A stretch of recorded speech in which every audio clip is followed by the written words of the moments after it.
Três.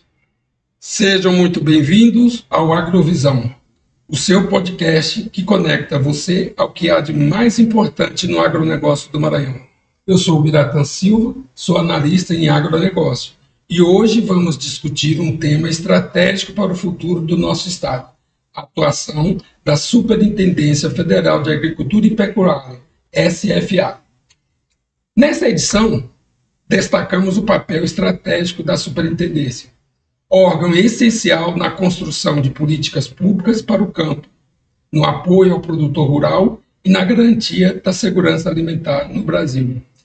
A SFA Maranhão atua para equilibrar desenvolvimento sustentável e competitividade, com foco em ações como formulação de políticas públicas, apoio ao produtor, regulação e fiscalização, fomento ao agronegócio, defesa agropecuária e segurança alimentar, articulação institucional. Além disso, a superintendência promove o comércio internacional, atua gestão de riscos climáticos e econômicos e incentiva a educação e extensão rural, sempre com foco em um campo mais moderno, produtivo e sustentável. Para nos guiar nessa conversa, recebemos o Wellington Reis Souza, superintendente e com graduação em Economia, instituição Unicelma e com experiência profissional na Secretaria Municipal de Urbanismo e Habitação. Ele poderá apresentar o seu mini currículo sem problemas para nós, será um grande prazer. Então, bora para a nossa entrevista.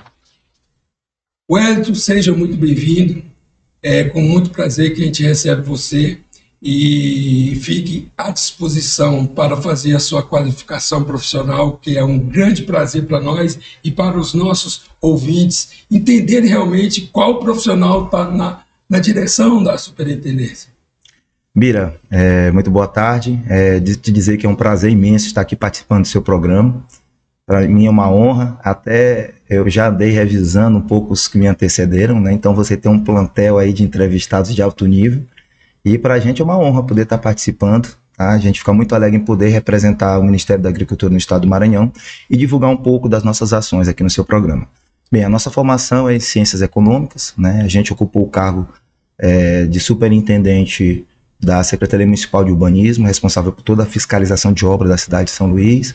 Antecedente a isso, nós passamos pela Alumar, passamos pelo Grupo Ambev, passamos pelo Sebrae, passamos pelo Banco do Brasil. Então a gente tem uma vasta experiência no setor privado, que agora a gente descambou também agora para se desenvolver no setor público, né? Então a gente tem dado a nossa contribuição, já estamos há quase 2 anos à frente da superintendência, que para a gente, sem sombra de dúvida, não desmerecendo os locais por onde eu passei profissionalmente, é o meu maior desafio profissional. Isso é interessante. Eu tenho acompanhado o seu desempenho e os trabalhos que você tem colocado à frente, né, da superintendência, e isso para nós é muito orgulho, porque o produtor e o criador precisa conhecer o que faz seu órgão e de que forma que podem buscar, né, o serviço, prestar o portfólio de serviços, né? Mas, para a gente começar a nossa conversa com foco, a gente vai falar sobre a atribuição e o papel institucional da SFA. O nosso primeiro bloco, vamos entender o coração administrativo do agronegócio maranhense, a Superintendência Federal de Agricultura e Pecuária. Qual é, de fato, o papel dessa instituição? Quais são as principais atribuições da SFA no contexto do agronegócio maranhense? Certo. É importante a pergunta, Bira, porque quando nós assumimos, né, a Superintendência Federal do Ministério da Agricultura aqui no estado, nós percebemos que havia um abismo muito grande, né, entre a Superintendência, o Ministério da Agricultura e o produtor.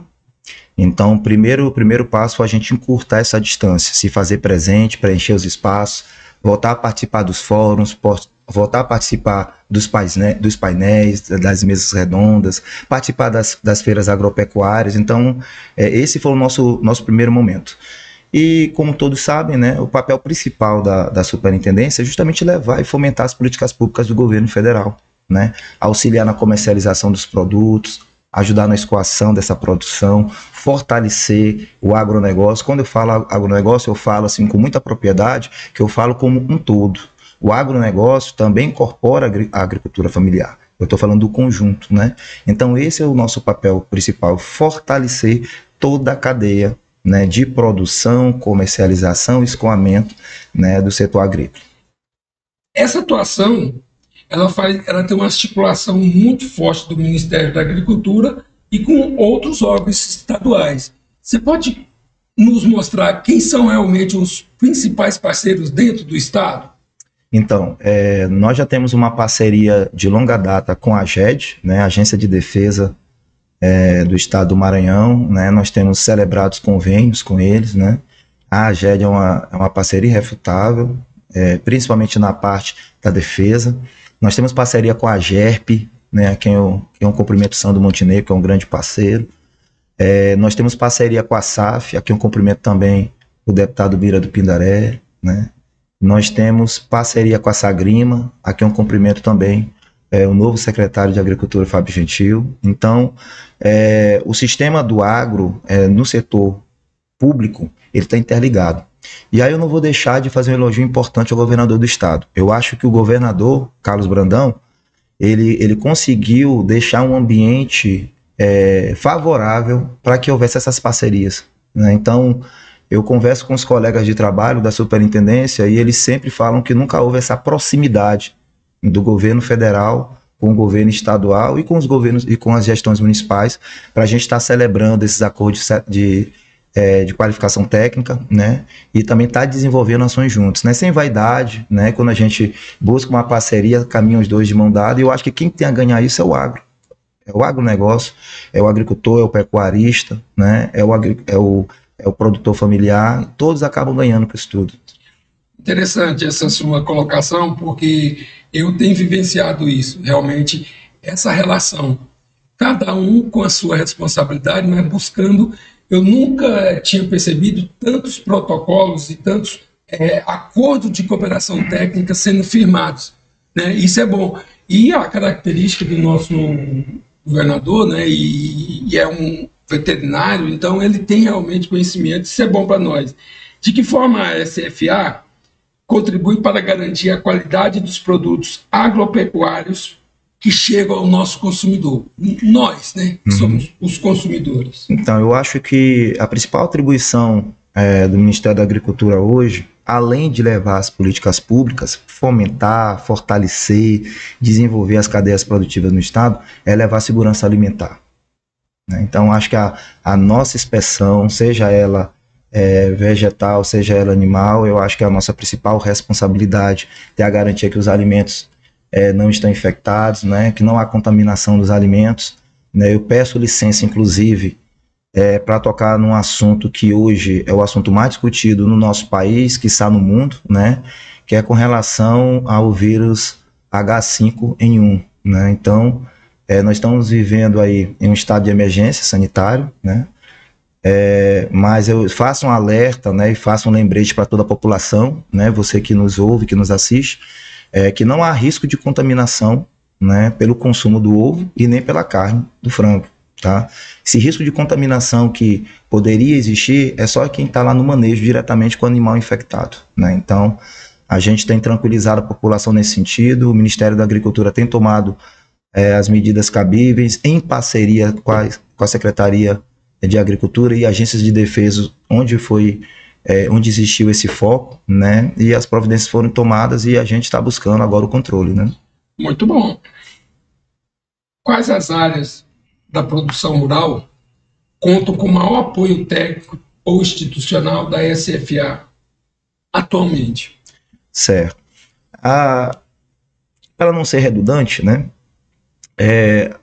hoje a gente atua muito fortemente na agricultura e na pecuária.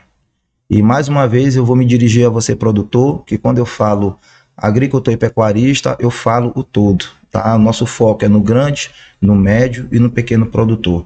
É quem tem a agricultura mecanizada de larga escala e exporta, e para quem produz também e mantém o alimento no nosso país. Então nós sabemos que hoje a agricultura familiar é responsável por 80% do que a gente consome no nosso país, né?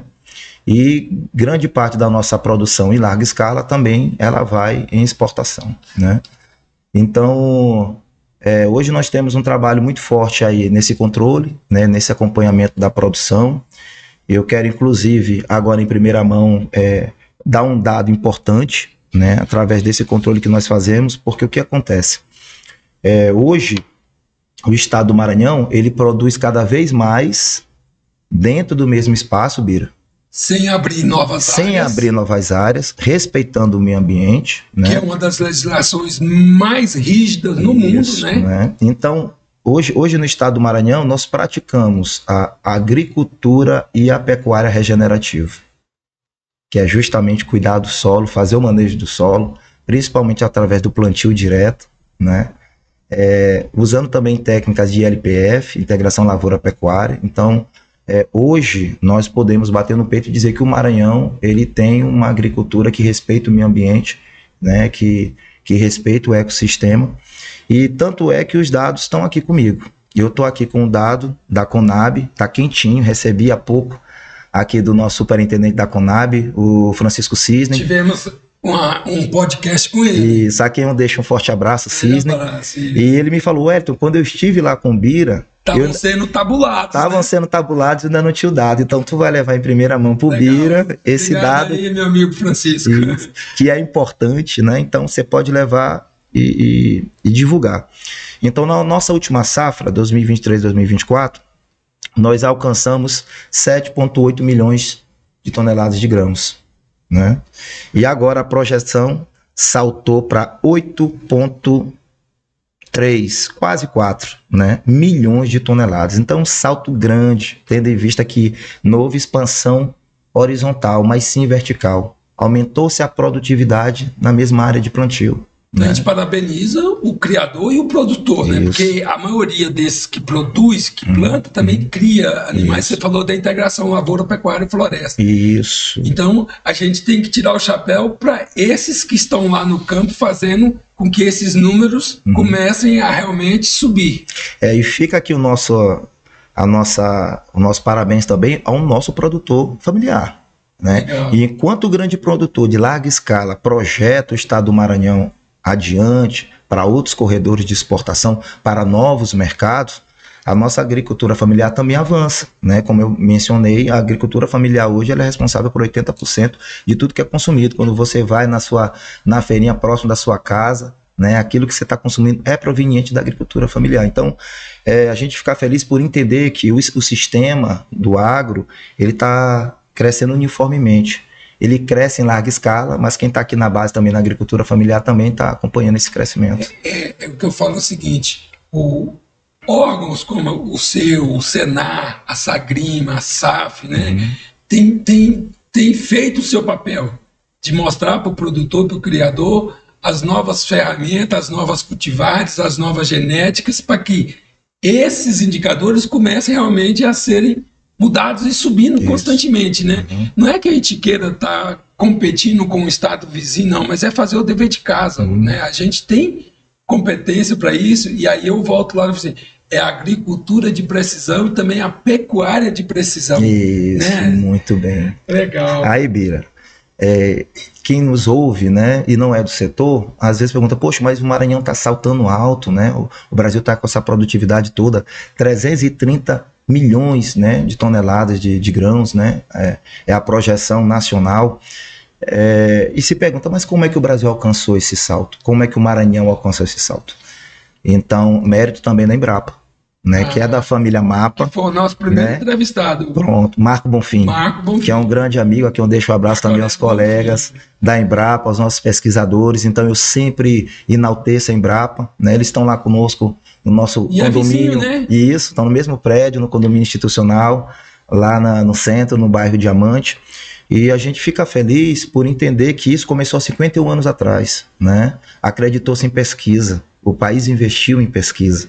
E a Embrapa foi a precursora disso, né? A gente sabe que hoje o grande produtor ele já investe diretamente em pesquisa, mas o nosso agricultor familiar precisa.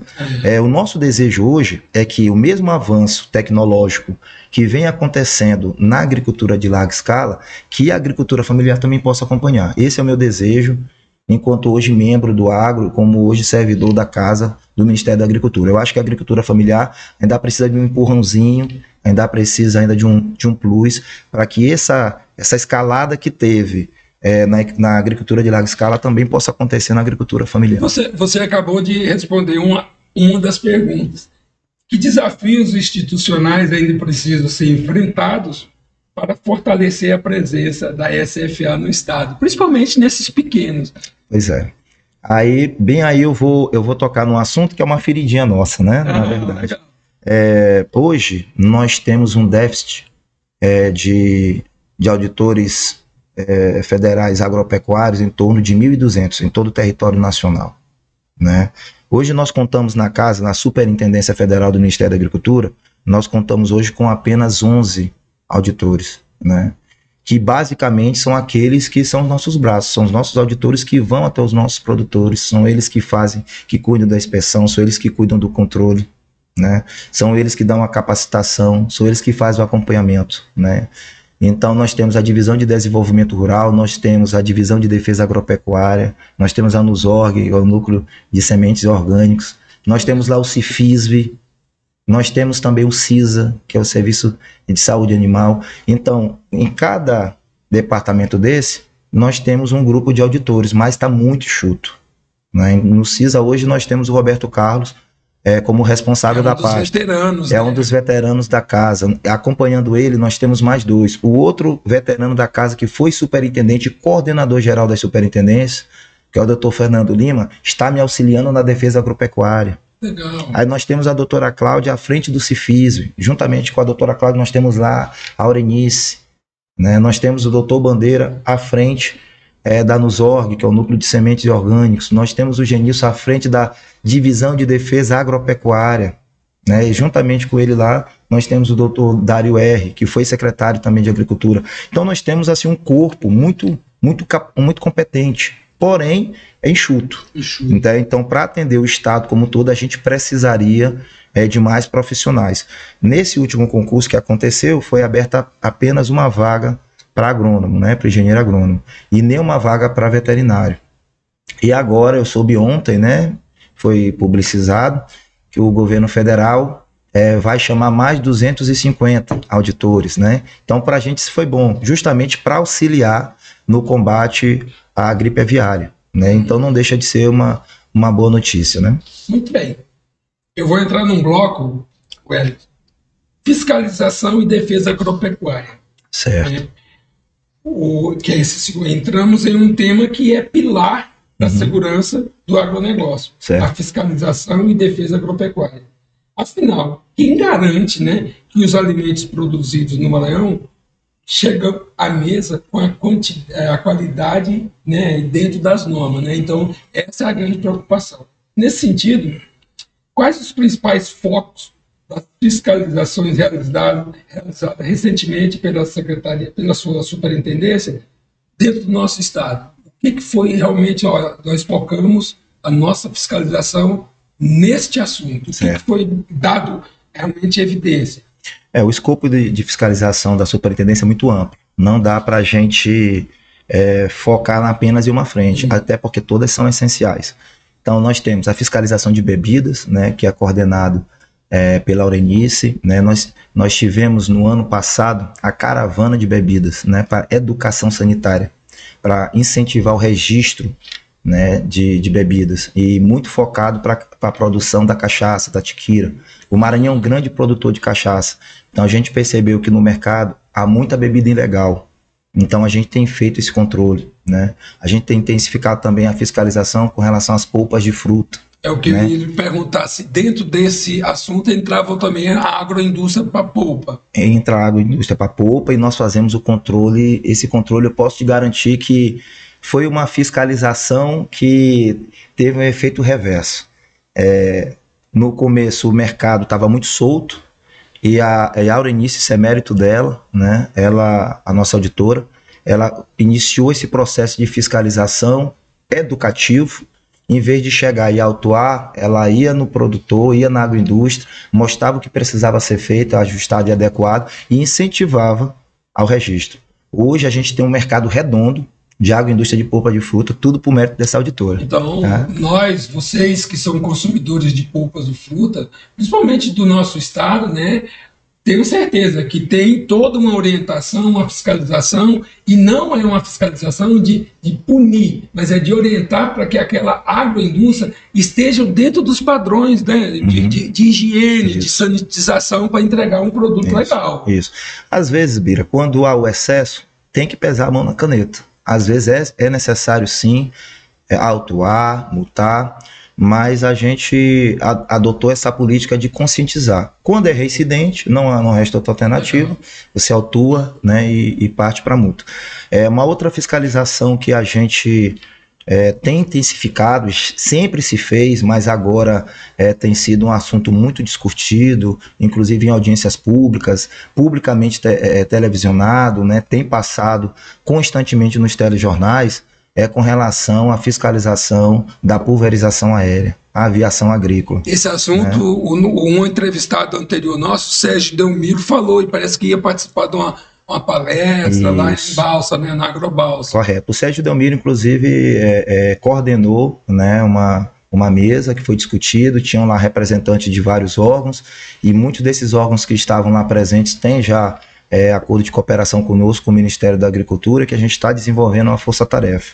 Mas, enfim, a gente tem recebido uma série de denúncias, tanto nós contra a AGED, volto a afirmar aqui e dizer que a AGED é um parceiraço, né? A gente caminha de mãos dadas. Eu, inclusive, fiz a fala na Agrobalsas, nós tivemos o prazer de participar da abertura e ter uma fala, e nós falamos de público que nós temos um casamento perfeito com a AGED, né? Então, deixa eu te interromper, só para falar o seguinte, a próxima pergunta seria: como tem ocorrido as ações conjuntas com a AGED no combate e uso irregular de agrotóxicos e tudo mais? Então, pronto, a gente já entra já peço que você já... Ótimo.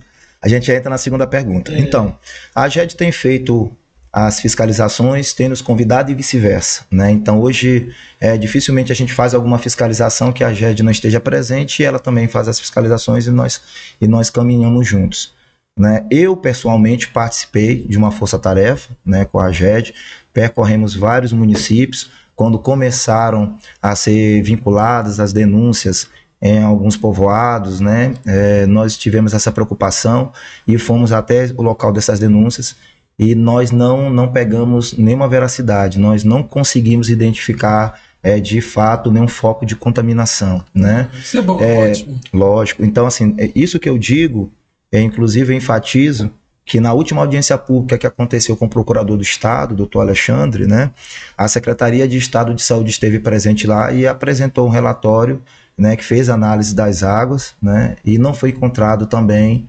nenhum foco de contaminação por agrotóxico, né, o que aqui confirma o que a gente tem dito. Mas de certo que eu quero deixar, olha, você agora, o nosso produtor familiar, você que mora em comunidades remanescentes, você quilombola, que você pode contar com o Ministério da Agricultura e contar com a AGED e com demais órgãos, como a SEMA, né, como o CREA também, que agora vai ser incorporado ao nosso grupo de trabalho para fiscalizar também o serviço da atividade ilegal, né, com relação aos ARTs, né, os responsáveis técnicos, né. Porque pode acontecer muitos, né, desvios de conduta pela vamos dizer assim, legal.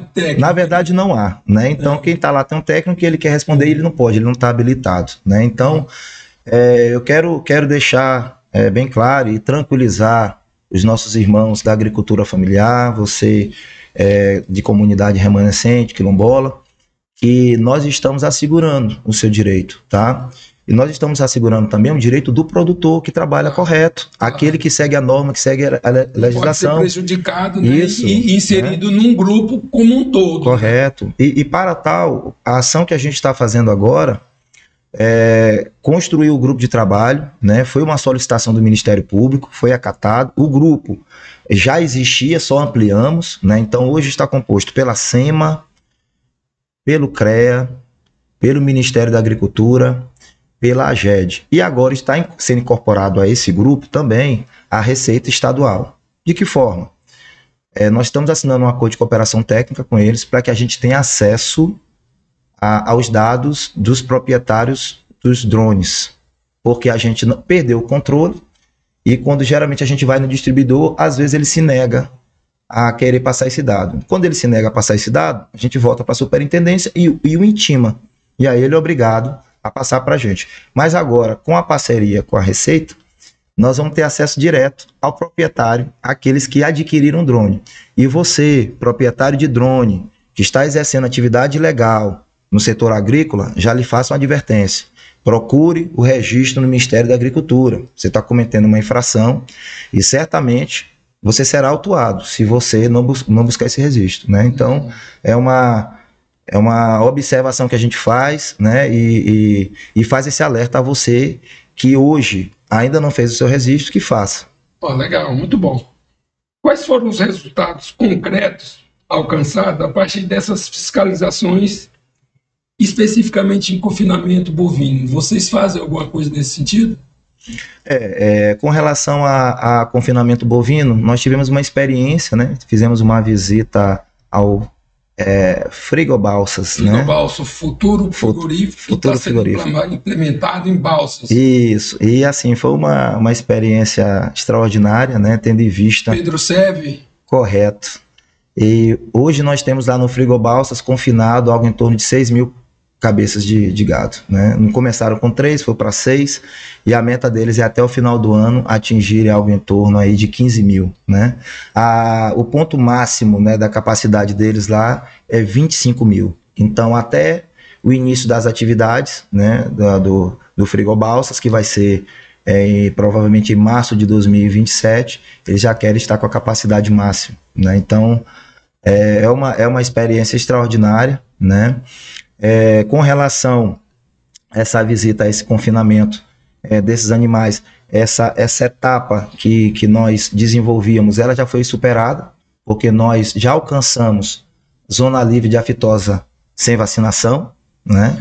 Então isso foi muito praticado no passado, né? E agora nós estamos na expectativa de receber o reconhecimento internacional como zona livre de aftosa, que vai ser no dia 29 de maio, lá na França, né? Que infelizmente eu não estarei, mas a gente vai ficar muito feliz por saber que vamos estar sendo representados pelo governador do estado, pelos colegas da AGED, da Associação dos Criadores, do Sindileite, do Fundepec, da Sagrima, né? Então, há toda uma comitiva do Maranhão que vai estar lá nesse momento memorável e ímpar, né, para a economia e para o desenvolvimento do estado do Maranhão.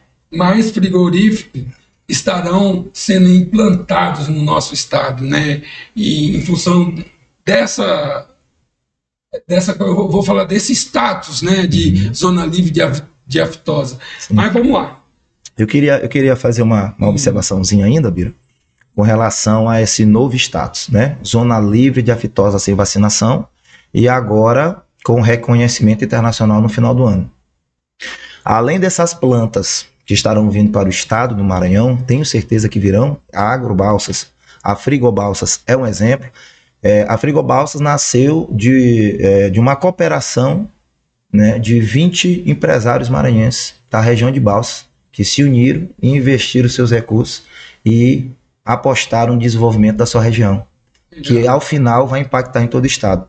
Só que além disso, eu acredito que o estado também precisa se preparar para esse momento de ascensão que a gente vive, né? E aí eu falo um pouco do Porto do Itaqui, se você me permite, né?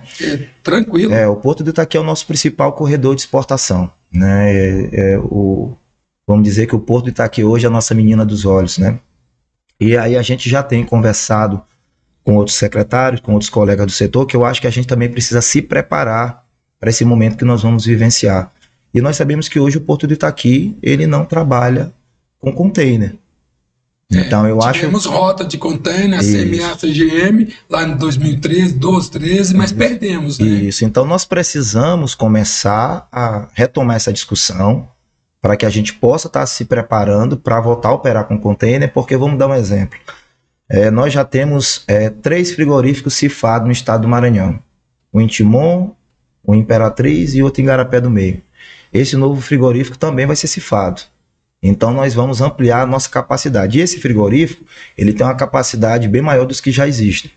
Então, se quiserem fazer exportação de carne, né, via container refrigerado, eles vão fazer por onde? Se o Porto de Itaqui não fizer, vai para Pecém, vai para o do então, Pará. Pois é, isso é inadmissível, porque a gente perde divisa. Porto de Itaqui também perde operação, perde movimentação. Então eu acho que é o momento da gente já começar a discutir. Outra situação que o momento de reconhecimento de área de zona livre de aftosa sem vacinação proporcionou. Você esteve presente na discussão. Lá na CEDEP. Né? Na CEDEP nós discutimos já a possibilidade de exportação de gado em pé. Gado vivo. Gado vivo para engorda. Né? Então, o Porto de Itaqui também precisa já começar a traçar um plano piloto para que a gente possa estar tendo alternativas, né, para que aquele investidor, para que os exportadores, para que as trades possam estar fazendo o seu mapa também, o seu plano, para que a gente possa estar captando investidores. Né? Eu acho que sem acontecer a operação e sem ter um anúncio de uma planta para que essa operação aconteça, eu acho que fica muito mais acanhado, né, o investimento. Então eu acredito que é o momento da gente ampliar essa discussão. O Ministério da Agricultura e Pecuária se coloca à disposição, que a gente entende que é um caminho de grande valia para o Estado e de grande desenvolvimento econômico também. Eu concordo com você e eu vou lembrar um fato. Esse frigorífico de Balsas, ele aconteceria numa parceria com os árabes. E por um determinado momento não aconteceu, e aí teve a união de forças de empresários. Então, nós temos que fazer com que os nossos empresários, os nossos pecuaristas, comecem realmente a ter esse espírito de cooperativa e começar a criar esses empreendimentos. Eu vou ter que esperar vir uma pessoa de fora, um investidor de fora para fazer? Não, vamos fazer nós. Nós temos competência, a gente tem competência para criar, para plantar. Então vamos ter competência para agroindustrializar, né? Fato esse é que você também deve ter visitado lá em Balsas, a Agromina. A Agromina é um empreendimento que cria suínos. Só que ele comprou a nossa Agrolusa, que abatia suínos aqui em São Luís. Então levou essa grife para lá. Então eles vão abater suínos lá, e não só suínos.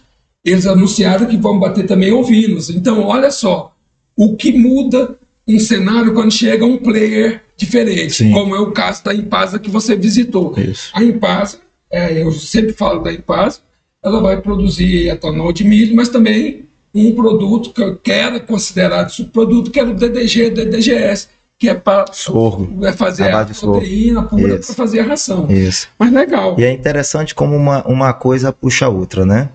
Eu conversando com um produtor e um analista, né, do setor do agro, lá na Agrobalsa, e ele me mostrou uma planilha, né, de principais importadores de sorgo do mundo. E a China é um dos principais importadores de sorgo. De soja, né? Então, para você ver como a gente já tem essa proximidade com a China e uma grande exportação para aquele país, é uma outra oportunidade, é um outro mercado que se abre, né? Também puxado pela Impasa, né? Que também tem o alto consumo de sorgo, porque faz parte do seu processo direto, milho e sorgo para a produção de etanol. Então veja só que como é incrível como a economia ela gira. E gera oportunidade. E gera oportunidade. E esse trade, como você coloca, acabou também despertando, ele reverberou em outro segmento, que também está ligado ao agro. Então, vou lhe dar um outro exemplo. Vou citar ainda a região sul do estado, né? A região de Balsas. Nós sabemos que lá na Serra do Penitente, na área da Serra do Penitente, nós temos lá 60 quilômetros de estrada de chão. Que precisa de asfalto. É uma demanda antiga para fazer o anel da soja, que é a antiga anel da soja. Isso, mas 600 quilômetros de estrada. Correto. Mas agora, né? Agora já foi assinado a acordo de cooperação técnica, provavelmente vai sair. O governador anunciou, né? A obra de 30 quilômetros, né, de asfalto e drenagem, né, naquela região, e os produtores locais, lá da Serra do Penitente, também se uniram e assinaram um acordo de cooperação técnica, se comprometendo em fazer os outros 30 quilômetros. Então, para você ver a potência do nosso produtor, né, a organização, a característica, né, de buscar um cooperativismo, nós temos que ter isso. E eu faço novamente elogio ao governador pela sensibilidade de enxergar o momento, né, porque o governador podia ter dito, mas a área está se desenvolvendo, mas eu vou pisar no freio, porque por si só a área está desenvolvendo. Não, o governo está indo lá e gerando emprego, porque para fazer a estrada, para fazer essa vicinal, para asfaltar, vai ter que contratar, vai gerar emprego, vai gerar renda. Hoje você vê que a rede hoteleira de Balsas está esgotada. Nós fomos para Água Balsas, você ficou onde? Ficou hospedado onde? Pois é, não tinha, né? Teve gente que a nossa equipe, no ano passado, hospedou a 70 quilômetros de Balsas e em Riachão. Pois eu fiquei em São Raimundo das Mangabeiras. 45 ou 60 quilômetros? 100 quilômetros. Eu fiquei a 100 quilômetros de Balsas porque não tinha hotel. Então, para você ver como a pujança da região, né? Então, o que o agro tem feito pelaquela região, e tudo isso tem reverberado no estado como um todo. Isso é interessante porque o governo do estado, através da Secretaria de Indústria, está reformando o aeroporto atual. É que veio uma construção de um novo aeroporto, né, pelo governo federal, mas tudo isso em função dos investimentos que estão chegando. O empresariado tem que ter um suporte, né, um apoio de todas as formas. Bem lembrado.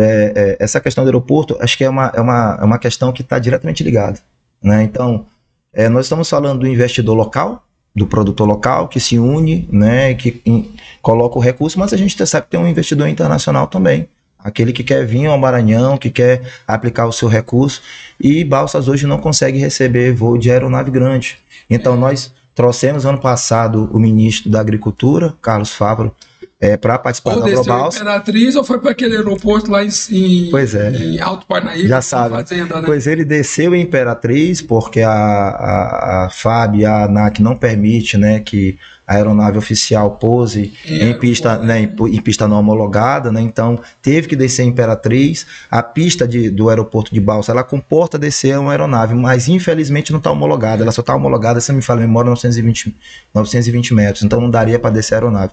Então veja só o esforço que é. Aí vem um investidor internacional com um aporte de recursos, ele tem que descer lá em Imperatriz e pegar uma outra aeronave, ou se quiser descer de carro. Em dezembro, Balsas vai receber esse atual aeroporto reformado e com possibilidade para 1.300 metros de pista. Aí sim já desce uma aeronave de capacidade maior, né? Vamos lá. Bom, como é que vocês trabalham para equilibrar essa fiscalização e orientação junto aos produtores?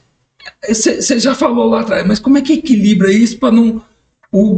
Porque muitas das vezes, quando um produtor, um criador, recebe um órgão do poder público, federal, municipal, ou estadual, acha que ali já vem uma auditoria para puni-lo. Mas não é assim. A gente, né, tem certeza que a ação é para identificar e para ver de que forma que podem, né, orientar e evitar um possível acionamento, né, com uma multa ou algo nesse sentido. Isso. Eu vou te dar um exemplo. Como a gente já conversou sobre a aftosa, né? A aftosa já é algo superado, né? Somos zona livre de aftosa sem vacinação, né? E agora vamos receber o reconhecimento. Nós já estamos focados em outro foco. Agora, o nosso foco agora é brucelose e tuberculose. Então, nós hoje já temos propriedades certificadas como zona livre, né? Livre de brucelose e tuberculose, né? Foi certificado em parceria do Ministério da Agricultura, da SFA, da Universidade Estadual e da AGED, né? Então, uma fazenda em Colinas já tem essa certificação. Essa certificação que foi feita através de uma orientação do nosso auditor, que visitou a fazenda, falou, a fazenda está ok, tal. Por que você não investe agora, né, e avança, vamos tentar fazer a certificação como zona livre de brucelose e tuberculose. E aí o produtor topou. Esse produtor alcançou a certificação e serviu agora de espelho para que outros produtores busquem. Então nós já temos outros produtores que agora estão buscando essa mesma certificação. E qual a vantagem disso, Bira? A vantagem é agregar valor à tua produção, agregar valor ao teu produto, né? Garantia de na mesa ter um leite certificado, sem problema, para sua família. Isso, né? E agrega lá na ponta. Lá na ponta. Agrega lá na ponta, né? Bem, isso é bom que vai alertar o pessoal de São Francisco, Brejão, Açailândia, Imperatriz, que é outra cadeia do leite, né? Isso. Vamos lá. Existe um plano de ampliação e modernização dessas ações de fiscalização para os próximos anos? Como é que vocês obedecem a esse planejamento estratégico? Então, boa pergunta. As nossas fiscalizações, elas acontecem de formas estratégicas e elas são bem dinâmicas. De acordo com o cenário e com a necessidade, elas vão mudando, elas vão acontecendo. Então, no passado, você sabe que houve uma ampla fiscalização com relação à aftosa, né? Barreiras, né? A parceria com a GED também, que foi muito presente.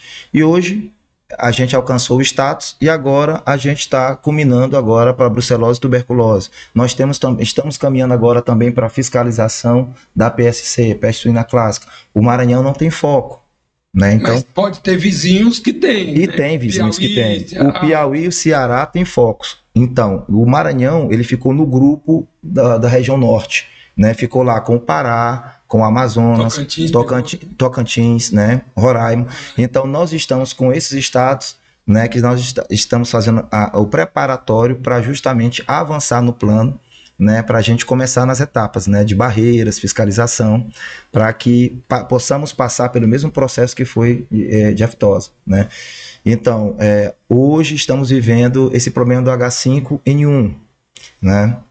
Então, muito provavelmente também nós estaremos mudando o foco das fiscalizações, né? O formato delas, para que justamente, caso apareça algum foco aqui no nosso estado, nós estejamos preparados, né, para prontamente não permitir esse avanço. Né? Nós tivemos um caso noticiado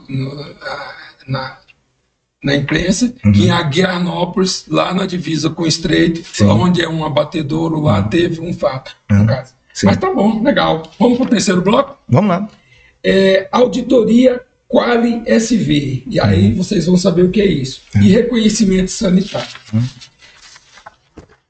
O que é essa auditoria Quali SV? E qual a sua importância para o nosso estado? A auditoria Quali SV, ela teve um papel fundamental para a gente qualificar o nosso serviço, né? Mais voltado para a agência de defesa, né?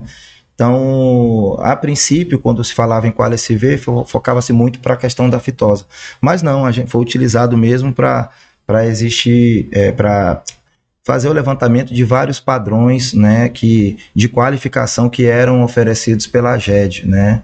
Serviços esses voltados para a estrutura dos escritórios, equipamentos, nível de sorologia, se estava sendo feito, né? Automóveis, saber como é que estava a estrutura, né? Os escritórios, o acesso à internet. Então, tudo isso fazia parte da Quali SV. Então, quer dizer que o objetivo era de certa forma, ver como é que estava a qualificação do serviço de sanidade. Era basicamente isso. A Quali SV ela vai na agência de defesa e ver como é que está sendo ofertada e qual a estrutura que ela tem para a execução do serviço. E ali é ranqueado aqueles escritórios com... Eu não colocaria ranqueado. Ali ela vai em busca de uma nota, há um teto mínimo, o teto máximo é 5, nós ficamos acima de 3 ponto alguma coisa, que para a gente foi motivo de muita alegria, né? Porque a princípio imaginava-se que a gente não bateria a meta de bater pelo menos os 3, mas nós passamos. Legal, e a gente sabia que a GED ia conseguir pelo excelente trabalho na época ainda do Dr. Cauê, né, que estava à frente. Um abraço ao né? Cauê. Fica aqui o nosso abraço. Veste Maranhão. Isso, Dr. Cauê, que fez história na GED, deixou um grande legado, e agora está à frente a doutora Jussiele, também que está fazendo um excelente trabalho. Chegou assim com muita vontade de querer fazer avançar. Nós recebemos no podcast anterior a doutora Margarida. Doutora Margarida, uma grande amiga também, né, médica veterinária. É legal isso daqui, cara. Isso. E quais são esses pontos fortes e o que tem que melhorar para identificar essa auditoria? O que foi assim? O que foi interessante? Você falou aí que até que nós estávamos bem, pensávamos em ter um 3, uma pontuação, sim, né? O que ficou mais evidenciado na auditoria foi mais com relação, como estava todo mundo focado para a febre aftosa, então o combate à aftosa, então quando a Quali SV veio, que foi questionar o nível de conhecimento dos agentes da GED, foram perguntados sobre outros programas. Então, eles falavam com propriedade do combate à fitose, mas sobre os outros programas nem tanto. Então, foi mais vamos dizer assim, foi um pouco de falta de foco. Mas, naquele momento, a gente chegou-se ao entendimento que, como a gente estava ainda no limite, né, para que a gente alcançasse a zona livre de aftosa sem vacinação, houve entendimento que o foco não estava errado, né? Mas precisava-se sim, pelo menos ter o conhecimento básico das outras atividades que eram desempenhadas. Então, isso aí vamos dizer que foi perdoado, né, nesse sentido. Legal. Vamos aqui para mais uma pergunta. Como a STFA está se preparando para os próximos ciclos, né, de auditoria? Eu falo de auditoria de uma forma geral. Sim. Porque vocês obedecem até o planejamento e orientação né, a nível federal, né, lá de Brasília. Como é que está se preparando para esses próximos passos? Então, a Quali-SV, ela é feita por uma equipe de auditores de fora. Então, essa equipe que vem para o Maranhão não é composta por nenhum auditor do Estado. É tudo a equipe de Brasília, é descentralizado. Brasília, Minas, né, vem de outros estados, são chamados, compõem a equipe e vem. Então, a Quali-SV, ela acontecia uma vez por ano, né? Ou melhor, acontecia 2 vezes por ano, semestralmente, no período em que nós estávamos nessa luta para ficar como zona livre de aftosa sem vacinação. No mês de maio e novembro. Isso. Né? Correto. Agora, provavelmente, ela vai passar a acontecer apenas uma vez por ano, porque a gente já alcançou o status. Já melhoramos. Já melhoramos. E aí, o que a gente precisa fazer é estar dando acompanhamento para a GED, né, para a gente manter esse patamar de qualificação. Né, a GED recentemente foi equipada com novas viaturas, né, tiveram vários escritórios que foram reformados, receberam vários equipamentos, entre eles computadores, aparelhos celulares, né? A equipe está em constante reciclagem de treinamento. Eu iria lhe perguntar, essa questão da capacitação das equipes. Sim, as equipes estão sendo constantemente capacitadas, a gente tem acompanhado. Agora mesmo, recentemente, aconteceu um treinamento a respeito do ABC, que é a agricultura de baixo carbono, aconteceu na Sagrima, né? Mês passado aconteceu um encontro que tratava sobre as diretrizes, né, e os planos que a gente vai ter que desenvolver para combater a PSC, para que a gente avance no protocolo, para que fique futuramente como zona livre também de peste suína clássica sem vacinação. Então, esses treinamentos estão sendo feitos. Né? Muito bom. Bom, agora eu vou para um quarto bloco aqui, parcerias estratégicas e retirada da vacina contra a febre aftosa. Esse tema nós chegamos a comentar, mas quais são os principais objetivos da parceria com a Universidade Estadual do Maranhão? Então, a Universidade Estadual do Maranhão é uma grande parceira porque trabalha com pesquisa, né? Nós já temos uma grande parceria com a GERP, temos uma grande parceria com a Embrapa e com a universidade não pode ser diferente. Tendo em vista que a gente sabe que justamente os avanços tecnológicos, principalmente para o agro, né? Eles brotam de dentro da universidade, academia, né? De dentro da academia. Né? Então, como lá na universidade nós temos lá o curso de agronomia, né? Nós temos lá o curso de medicina veterinária, né? Zootecnista, então, engenharia de pesca.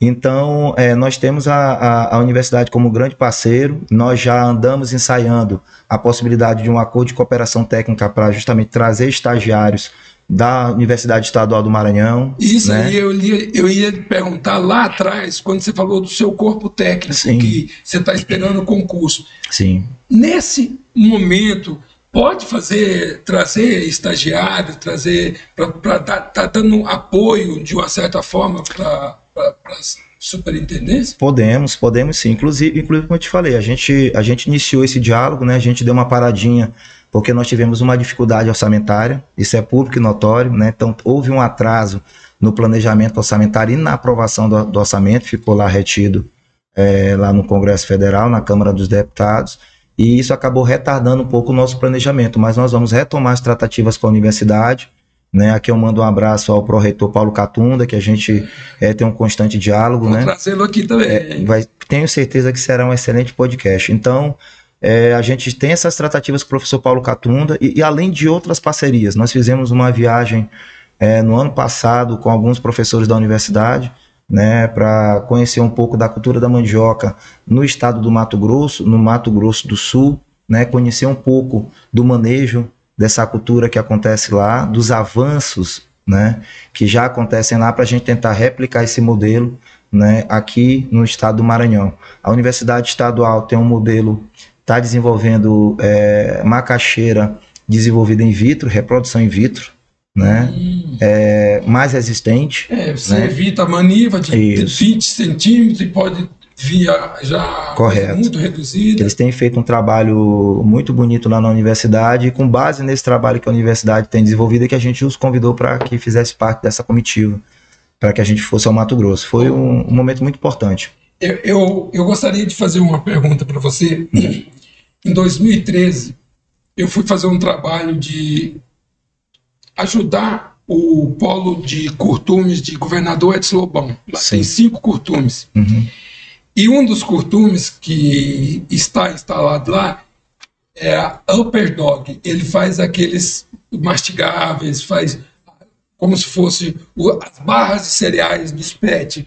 E isso é feito através da raspa do couro do boi quando está fazendo o curtimento. E eu lembro que ele precisava de estar com um CISB, né? Acho que era equivalência a CISB.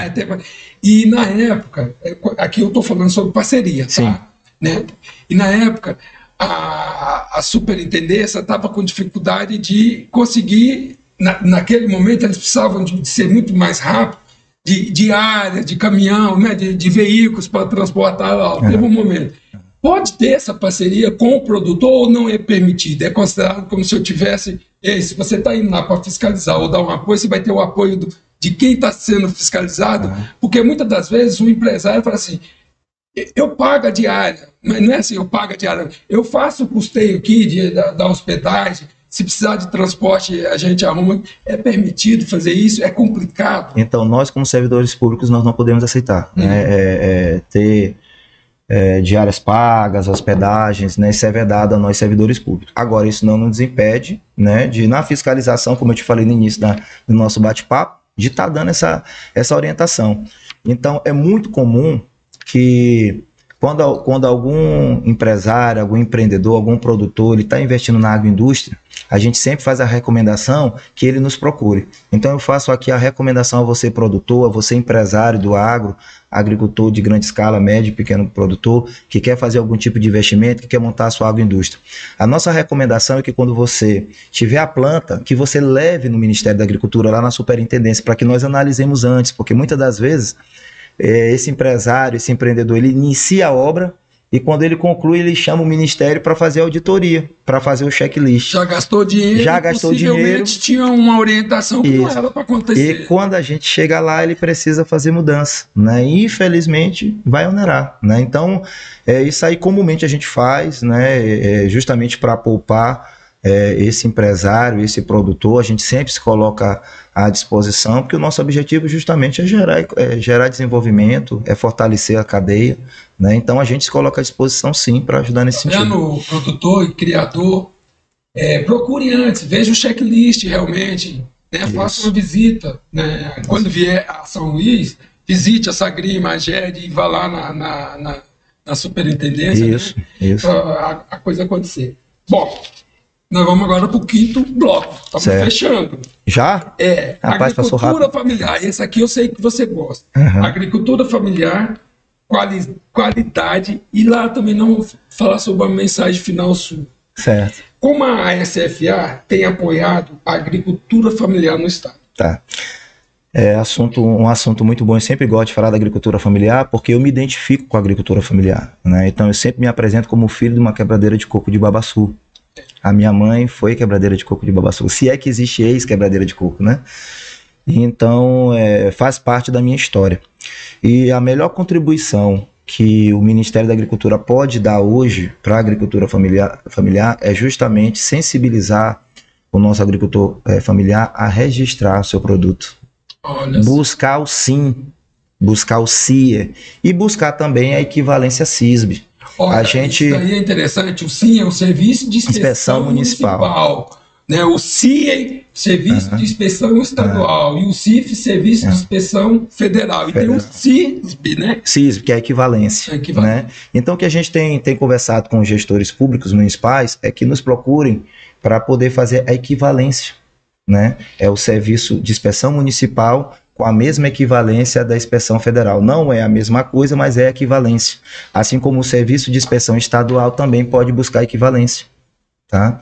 E o que o produtor da agricultura familiar ganha com isso? O valor agregado. Aumenta o valor do produto. Aumenta o valor do produto, aí você tem a oportunidade de pegar a sua produção e colocar na prateleira de um supermercado. Ele vai te habilitar isso e vai aumentar o teu ganho e, consequentemente, vai te desenvolver, né? Então, a gente trabalha muito com essa questão da conscientização. Fora isso, nós fazemos também visitas a produtores quando nos convidam, quando prefeituras nos convidam. A gente teve recentemente no Cinturão Verde de Pasto Lumiar, fizemos um dia de campo. Aqui eu deixo um abraço à secretária Carla. Foi muito boa a nossa visita, o nosso dia de campo. Ali é um Cinturão Verde. É um Cinturão Verde, e nós visitamos vários agricultores familiares, né? E impressionante como é pujante, como é produtivo aquela região.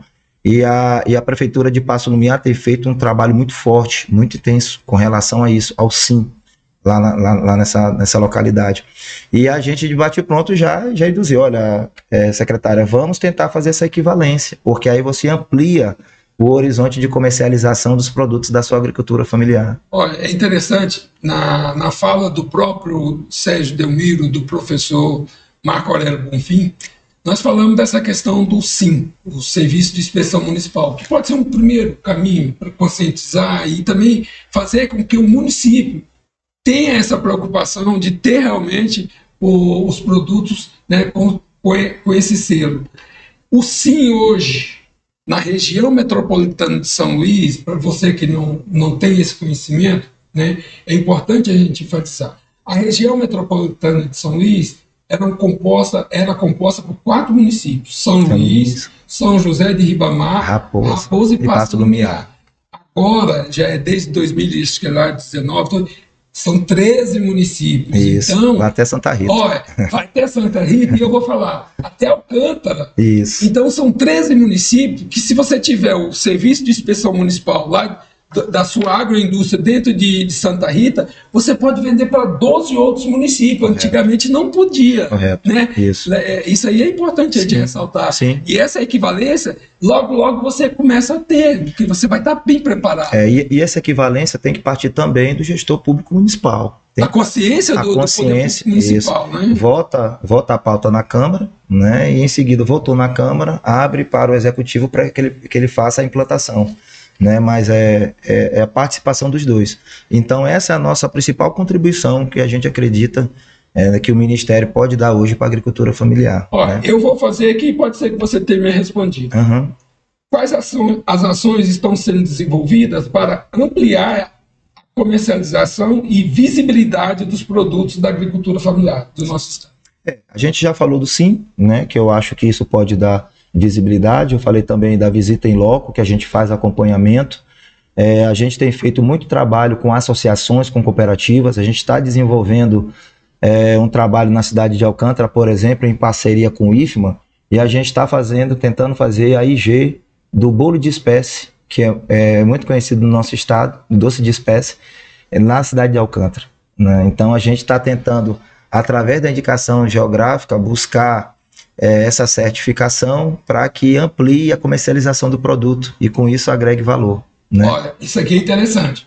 IG é indicação geográfica a partir da localização. Alagoas, local de origem. No site da Embrapa, Senar, tem lá boleiras de Alagoa, boleiras no Cedão. Isso. Nós temos 2 grandes produtos que podem ter isso. Né? O nosso camarão, brevemente vai ter o camarão nosso. A pescada maranhense pode ter também.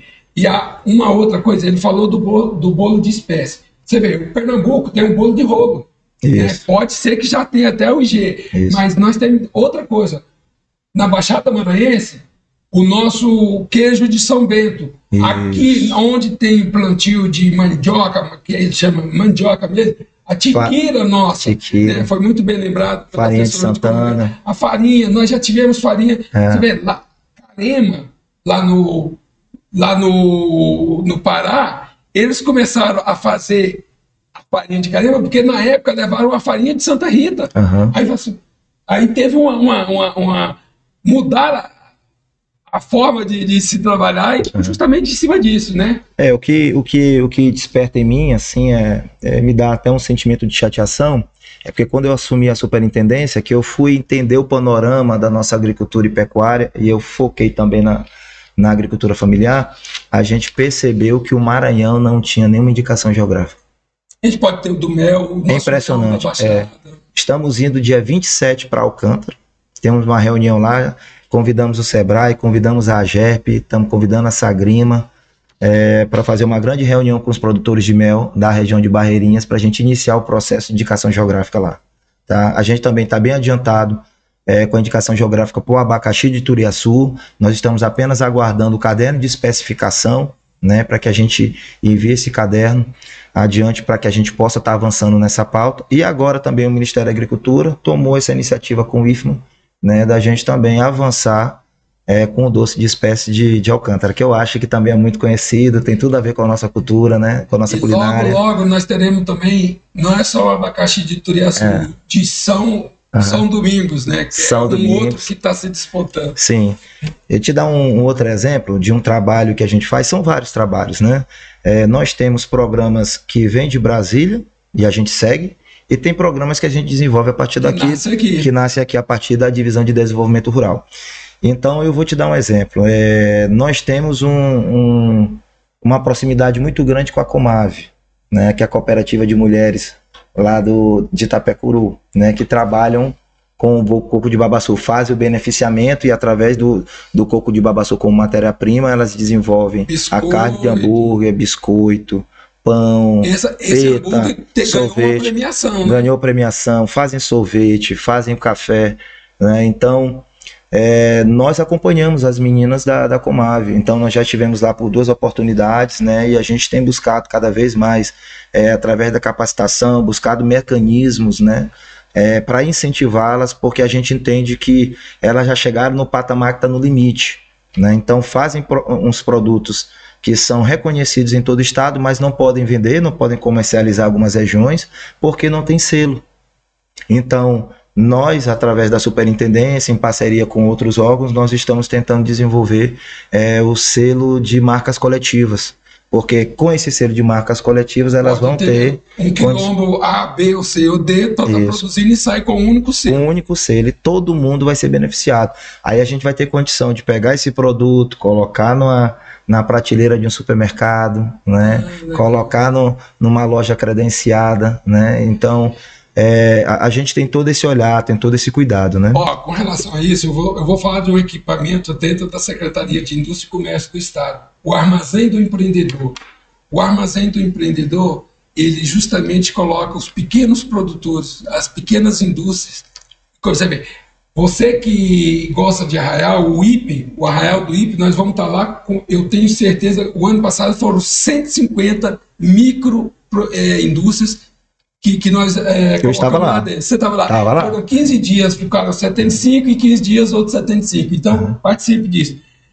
Meu amigo, nós estamos chegando aqui ao final. Quais são as metas da superintendência para os próximos anos do fortalecimento desse agronegócio nosso?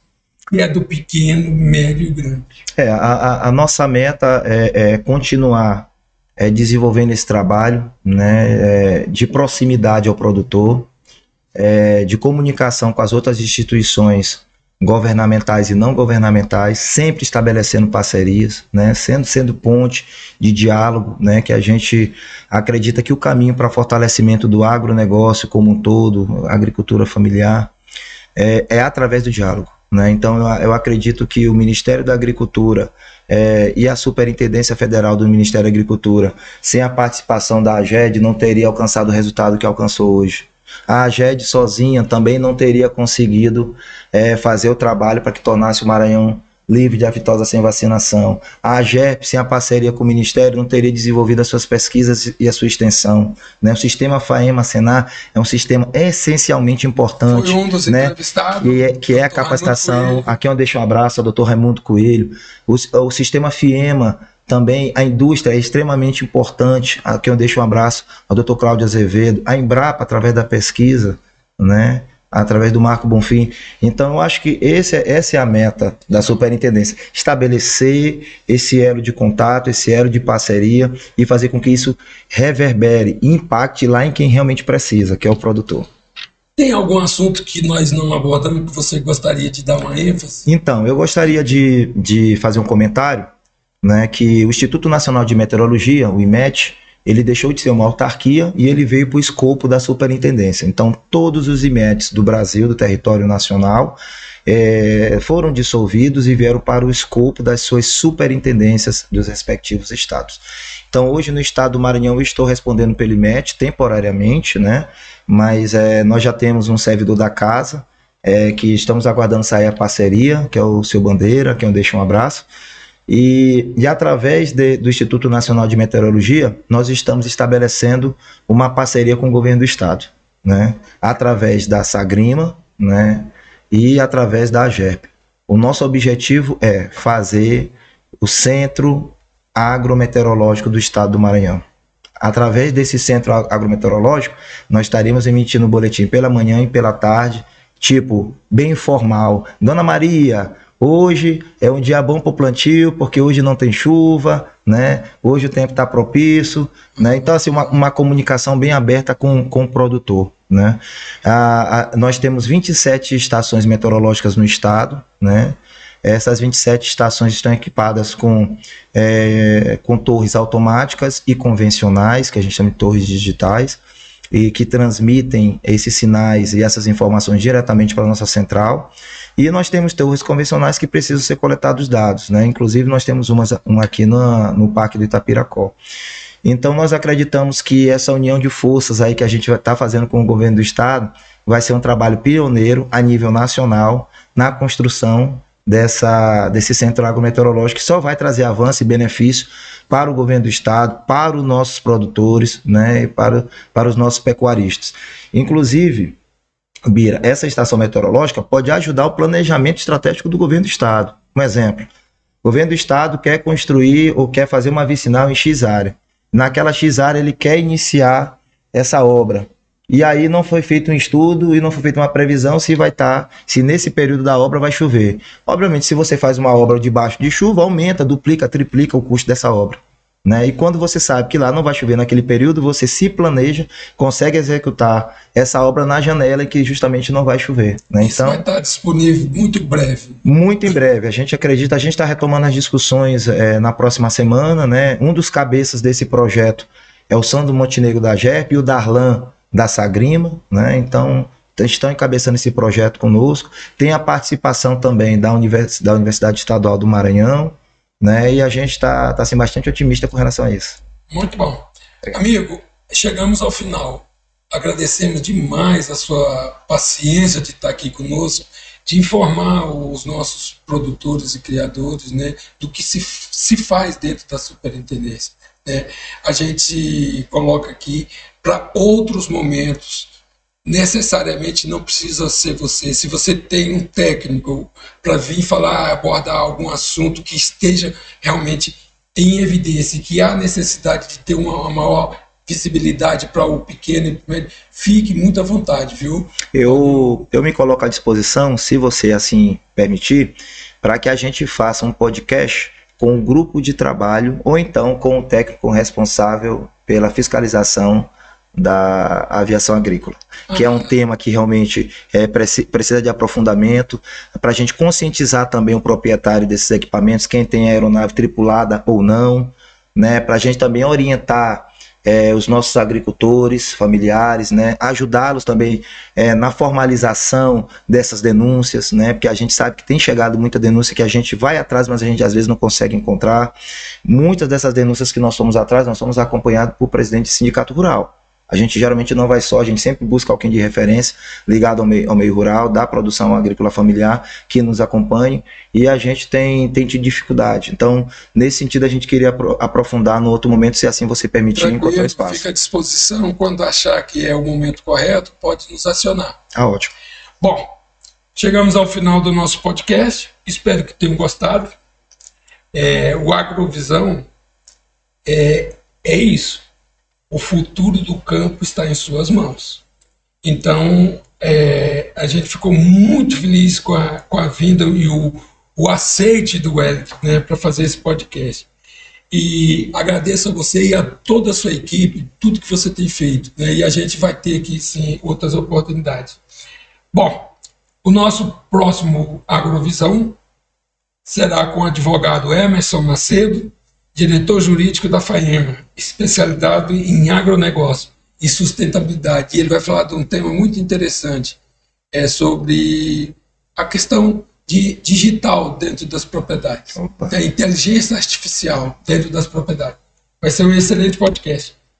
Ficamos por aqui. Se você quer fazer algum anúncio dentro do Jornal Imparcial, e principalmente no nosso podcast, fale com a Zúcia Andrade pelo celular 98 99116 1624, ou pode falar também pelo comercial@imparcial.com.br. Ficamos por aqui, muito obrigado. Eu que agradeço. Tá, e tenham todos uma excelente semana.